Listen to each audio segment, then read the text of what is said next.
Saya suatu hari pengen deh ngobrol ngopi-ngopi sama Pak Prabowo ya. Barangkali dengan kelembutan hati ya kan, Bapak kan pengen anak Indonesia sehat. Bapak kan pengen Indonesia tuh dielulukan di WHO ya, bahwa program kita berhasil. Yuk kita lihat fakta. Barangkali beliau juga belum terpapar dengan fakta. Lebih lucunya lagi, susunya itu cuma dikasih karton yang cuma 115 mili, Mbak. Lalu faedahnya apa? Kalau orang faedahnya apa? Susu cuma 115 mili, kadar susunya 30%, ya you can count lah. Ya proteinnya piro, kalsiumnya piro, fosfor mangkannya piro. Nah, tapi kalau ngomongin UPF ini, Dok, kan kalau tadi pagi nih sebelum rapat DPR, Kepala BGN Profesor Dadan itu bilang kalau susu UHT plain masih boleh gitu, dianggap oke. Nah, tapi kalau menurut Dok sendiri, apakah sebenarnya susu UHT bisa dibilang aman atau tetap masuk ke kategori yang perlu dibatasi, Dok? Gini ya. Ada suatu sentimen yang menarik ya. Kenapa sih maksa mesti susu? Apakah instruksi presiden? Karena presiden menginginkan semua anak Indonesia pokoknya bisa makan susu, minum susu. Ini menarik ya. Barangkali saya suatu hari pengen deh ngobrol ngopi-ngopi sama Pak Prabowo ya. Barangkali dengan kelembutan hati ya kan, Bapak kan pengen anak Indonesia sehat. Bapak kan pengen Indonesia tuh dielulukan di WHO ya, bahwa program kita berhasil. Yuk kita lihat fakta. Barangkali beliau juga belum terpapar dengan fakta bahwa 80% penduduk Melayu itu intoleran laktosa. Itu etnik sama seperti kamu dan saya, warnanya kulit saya kuning langsat atau sawo matang. Ya, tetapi kita nggak bisa ngegosok kan lo pakai pemutih kan sampai kayak bening kayak orang Korea gitu kan ya. So, itu bukan hal yang nista bahwa kita tuh intoleran laktosa, sama seperti saya. Dan seperti yang saya udah bilang di awal di pertemuan saya dengan DPR, intoleran itu tidak sama dengan alergi, Mbak. Alergi itu dengan satu kali paparan, masalahnya muncul.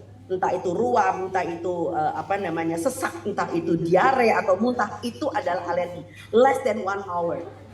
Tetapi yang namanya intoleran, itu Anda harus terpapar berulang kali. Sampai akhirnya gejala itu muncul. Ya ini bedanya sama seperti mertua lo tinggal cuma 3 hari buat libur, sama mertua lo nempel 3 bulan.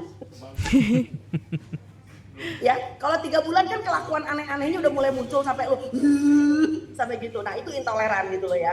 Jadi gimana ya, konsep tentang susu ini perlu dibenahi.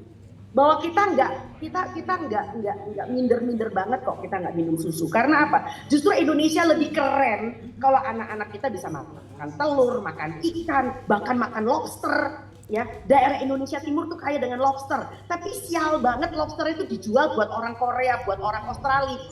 Lalu anak kita cuma makan kerupuk ikan, Mbak. Kesel nggak sih lo? Gitu loh ya. Barangkali orang Jawa nggak punya kesempatan makan lobster, tapi justru orang-orang Indonesia Timur, orang Timur kita tuh kaya bisa makan dengan ikan, dengan lobster, kemewahan yang tiap hari. Nah, yang kayak begini kan nggak bisa kita generalisir mereka harus minum susu. Itu satu. Dan yang kedua, yang lebih menarik, akhirnya susu ini karena banyak kastanya, maka muncul susu-susuan yang kalau Anda perhatikan di komposisinya, nomor 1 tulisannya air. Susunya 30%. Lalu selebihnya ada yang Anda ngomong barusan, ada gula, ada perisa, ada penstabil nabati. Ya, saya berusaha untuk berpikir dengan cara berpikirnya orang ya. Jadi begini, oh mungkin dikasih susu yang cuma 30% supaya intoleran laktosanya nggak nongol. Ya kan cuma 30% susunya. Tapi ini kan pembohongan publik kan. Gitu loh, penting loh saya ini. Nah, lebih lucunya lagi, susunya itu cuma dikasih karton yang cuma 115 mili, Mbak. Lalu faedahnya apa? Kalau orang faedahnya apa? Ya kan? Susu cuma 115 mili, kadar susunya 30%, ya you can count lah. Ya proteinnya piro, kalsiumnya piro, fosfor mangkannya piro. Lebih mahal kotak pembungkusnya itu kali daripada isi susunya. Ya, lebih parah lagi kalau di daerah-daerah anak-anak nggak suka susu tawar. Maka requestnya adalah susu rasa coklat. Gulanya sekian gram. ya kenapa kamu nggak bagi permen coklat aja sekalian dah, gitu loh. Ya jadi ini adalah sesuatu hal yang menurut saya kok maksa nemen gitu loh. Ya kan? Ya mungkin karena ini adalah bagian dari passion presiden, I never know ya. Tapi saya mendengar selentingan demikian bahwa presiden menginginkan anak-anak Indonesia minum susu.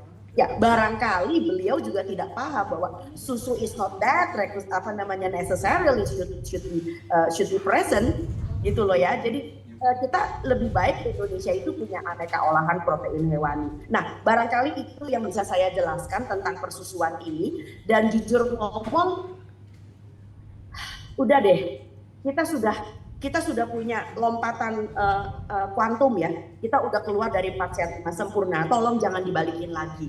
Ya jujur mau nggak mau saya jadi suzon. Ada apa dibalik ini semua? Gitu lah ya. Karena akhirnya peternak susu ya, peternak susu lah. Peternak sapi kita juga nggak sebanyak itu banget. Ya, akhirnya sampai sempat awal tahun punya ide sampai ngimpor susu dari Australia, maksudnya ngimpor sapi dari Australia segala macam. Ntar dulu, gedein sapi itu lebih mahal daripada gedein anak orang nih, tak kasih tahu. Sapinya kan harus diperlakukan baik supaya susunya berkualitas, betul nggak? Ya, makanannya juga mesti terjamin, gitu loh ya. Padahal kita punya ternak ayam, ternak bebek, ternak burung puyuh. Itu adalah suatu kekayaan lokal yang Anda harus gali.